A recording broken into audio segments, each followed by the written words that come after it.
Lumusot man sa tinatawag na committee level ng Kamara, ang panukalang buhayin ng parusang bitay, nangako ang mga miyembro ng Partido Liberal sa Senado, haharangin nila ang naturang panukala. At yan ang tinutukan ni Tina Panganiban Perez. Sinubukan pangharangin ng mga contra-death penalty ang report ng Subcommittee on Judicial Reforms para ibalik ang death penalty kahapon.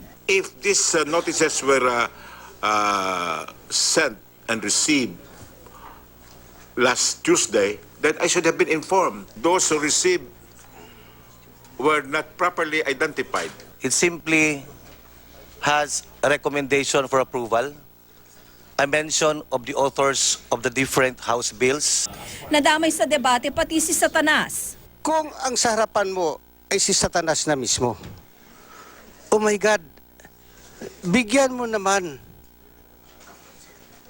ang gobyerno ng option para patayin na yan. Halimbawa, huwag naman sana mangyari, kamag-anak nyo, ginahasa na, pinatay pa. Hindi naman po si Satanas ang nahaharap, ordinaryong tao at karamihan po ay mahihirap. Kasama sa mahigit 20 krimeng ipinapanukalang patawan ng death penalty ay mga krimeng konektado sa droga, gaya ng pag-aangkat ng mga kemikal sa paggawa ng droga, pagbebenta ng mga droga at sangkap nito, pati maling pagreseta, pagtatanim ng droga bilang ebidensya at possession.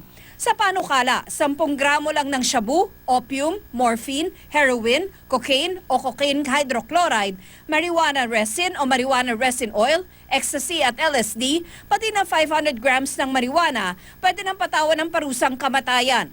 Bitay, firing squad o lethal injection ang posibleng mga paraan. Para sa mga pabor, 2 lang daw ang pagpipilian. Hayaan na lang lumaganap ang mga extrajudicial killing o ibalik ang tiwala ng taong bayan sa hustisya sa pagbabalik ng death penalty. EJK versus death penalty. Ano ba yun?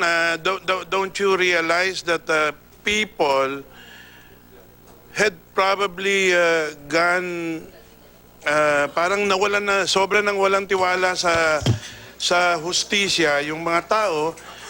Hindi sila masyadong nagagalit sa EJK. Hindi ko natin pwedeng sabihin na yung death penalty, masama yan, against God yan. Eh bakit nasa Constitution? Ang choice na ako dito, EJK or JK? Extrajudicial killing or judicial killing? Eh yung judicial killing po, at least, nandiyan po yung due process. Maaaring simulan na ang debate sa plenaryo bago mag-Christmas break sa susunod na linggo.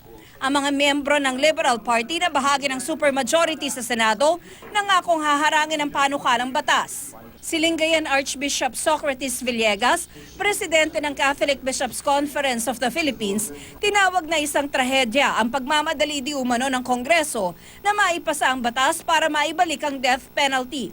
Isang prayer rally ang ikakasa sa Disyembre 12 sa Parish of St. Dominic sa San Carlos City, Pangasinan para raw ipakita ang paninindigan ng simbahan laban sa death penalty.